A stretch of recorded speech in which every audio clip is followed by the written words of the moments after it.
नमस्ते हजुरलाई हाम्रो आइएसपीमा स्वागत छ। म आज हजुरको के सहयोग गर्न सक्छु?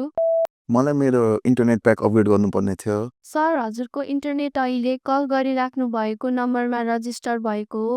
हजुर हो। सर, हजुरको नम्बरमा अनिल केसी र केसी सुज अकाउन्टमा रेजिस्टर रहेछ। हजुरले कुन अकाउन्टलाई अपग्रेड गर्न खोज्नु भएको हो? मैले अनिल केसीको अपग्रेड गर्न खोजेको हो।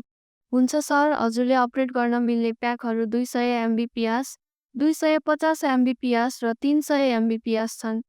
अनि हजुरलाई 200 एमबीपीएस प्याकको 1 महिनाको 2000 रुपैयाँ पर्छ, 250 एमबीपीएस प्याकको 2300 रुपैयाँ पर्छ र 300 एमबीपीएस प्याकको 2500 रुपैयाँ पर्न जान्छ। 250 एमबीपीएसको कति पर्छ भन्नुभयो? सर, हजुरलाई 250 एमबीपीएस प्याकको महिनाको 2300 रुपैयाँ पर्छ।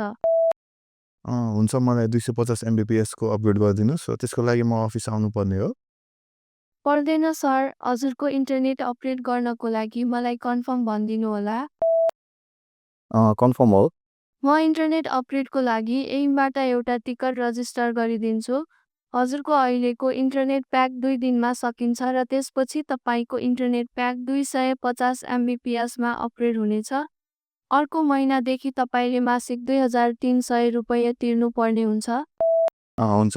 सर, अरू केही कुरा जान्न चाहनुहुन्छ? छैन, त्यति नै हो। हुन्छ सर, हाम्रो आइएसपीमा कल गर्नुभएकोमा धन्यवाद। हजुरको दिन शुभ रहोस्।